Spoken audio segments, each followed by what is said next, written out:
This Good Morning Northwest morning spread is brought to you by Bill's Heating and Air Conditioning.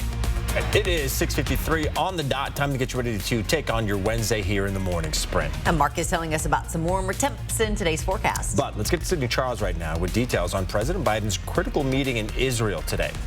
That's right. Biden is in Israel for a high-stakes meeting with Israel's prime minister today. But Palestinians canceled his meeting with Arab leaders when the Gaza Health Ministry reported at least 500 civilians were killed when a rocket hit a hospital. Israel and Hamas are blaming each other for the explosion. And as Israel prepares for a Gaza ground incursion, the White House says President Biden will ask tough questions of Israel's leadership in meetings today. Biden's trip to Tel Aviv marks the first trip to Israel by an American president during a time of war. Coverage on Biden's visit to Israel will continue on Good Morning America. Because of the unrest in the Middle East, police are boosting security at the Capitol today as Republicans try to choose the next House Speaker. Congressman Jim Jordan fell short yesterday. The Ohio conservative has divided the party in part due to his staunch support for President Trump and for his refusal to accept the results of the 2020 election. Round 2 of voting is expected in just a few hours. Jordan says he remains confident that he will get the votes to become Speaker. As we take a live look outside in our first alert weather, we see blue sky, no cloud cover, and of course the Spokane Veterans Memorial Arena lit up in pink for Breast Cancer Awareness Month. Cool thing. 45 degrees currently with a clear sky. It is chilly out there. We're going to warm up into the upper 60s around our area, low 70s from Ritzville to Moses Lake. We look at what we can see over the next 12 hours. It'll be plenty of sunshine. High today is going to be 68 degrees. And then even in the evening hours and the sun sets, still going to be very mild.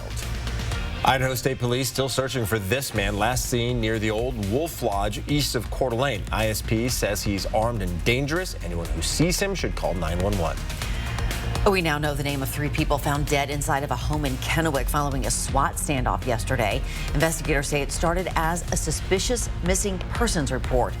Once inside the home, they identified the body of 26-year-old Zuhaid Mohammed, as well as 65-year-old Nabil Mohammed and 63-year-old Hifsa Khan, who had been reported missing. Police have not released their cause of death. New courtrooms, new offices, and a $38 million price tag are causing some tensions in Kootenai County. This week, county commissioners have held several meetings to discuss the cost of the Justice Building expansion. The project is meant to keep up with the pace of growth and the escalation of crime in Kootenai County.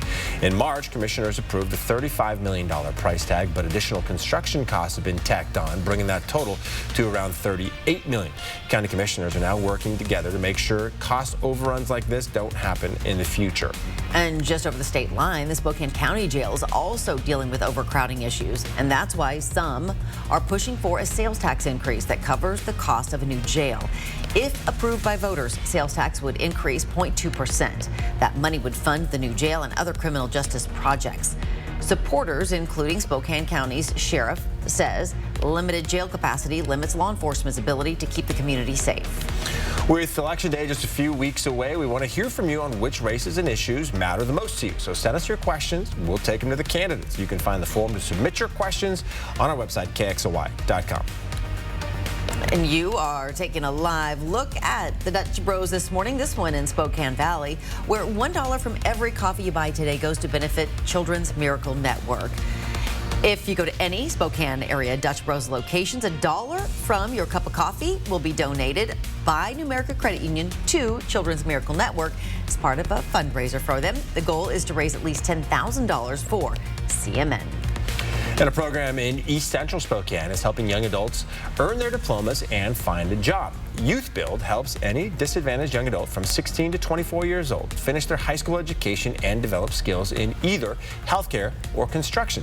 So if you or someone you know would like to get involved in the Youth Build program, you can complete an application online. Find it inside this story on KXLY.com. A North Idaho youth home for teen and preteen girls is accused of abuse and neglect. A handful of former employees turned whistleblowers. They filed an 82-page report with the state of Idaho claiming cases of fights, suicide attempts, a rape, hundreds of calls to 911. But were whistleblowers punished? Why is the home still operating, and are children in danger there? I spoke not with just the accuser, but the home's owner about what he thinks is really happening. Watch my investigative report tonight on 4 News Now at 6 o'clock. We'll be back with a final check of weather with our pal Mark Peterson coming up for you right after this quick commercial break.